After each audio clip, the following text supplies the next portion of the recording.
10 fatos do livro Os Três Mosqueteiros que você deve saber antes de ler.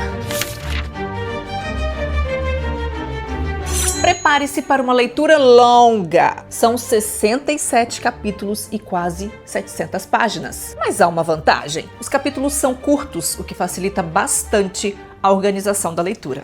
A narrativa tem quase sempre um ritmo acelerado, com acontecimentos se sucedendo sem trégua. Isso torna a trama intensa, movimentada e envolvente. O texto é bastante teatral. O autor, o francês Alexandre Dumas, iniciou sua carreira no teatro e claramente levou essa experiência para os seus romances. Então você encontrará muitas exclamações dramáticas e até falas ditas em coro.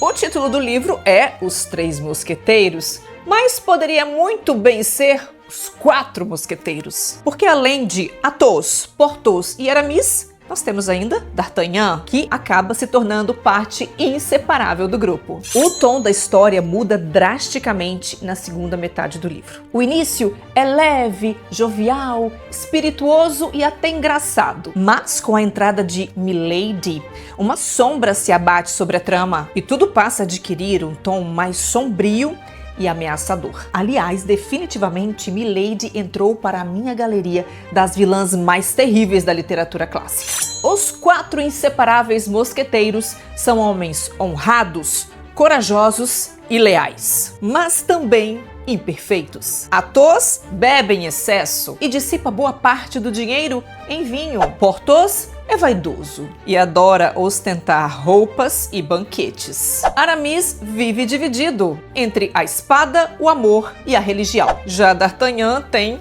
uma fraqueza evidente por mulheres bonitas. Em comum, eles partilham a coragem, a amizade e a pobreza. Estão quase sempre contando moedas e quando conseguem algum dinheiro, gastam tudo.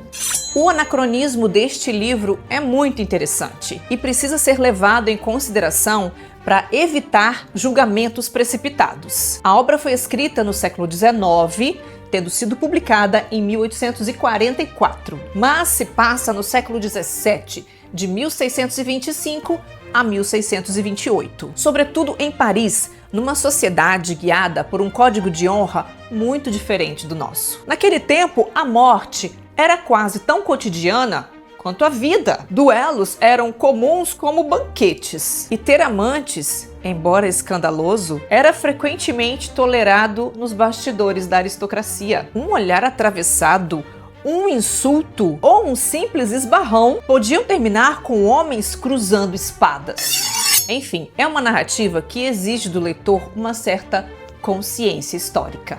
Alexandre Dumas não escrevia sozinho. Ele viveu numa época em que ler romances era como acompanhar novelas na televisão, ou seja, um entretenimento extremamente popular. Muitos de seus textos eram inclusive publicados em fascículos nos jornais, capítulo após capítulo, justamente para manter o público ansioso pela continuação.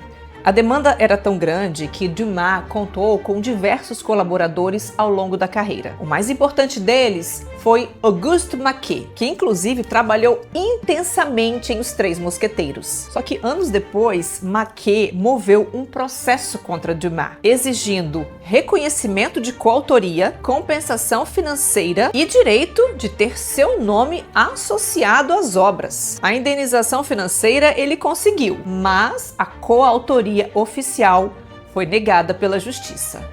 Os Três Mosqueteiros dialoga com acontecimentos históricos reais. A trama se passa durante o reinado de Luís XIII e incorpora figuras históricas como o cardeal Richelieu, Ana da Áustria e o Duque de Buckingham. Além disso, eventos políticos reais como o Cerco de La Rochelle aparecem diretamente na narrativa.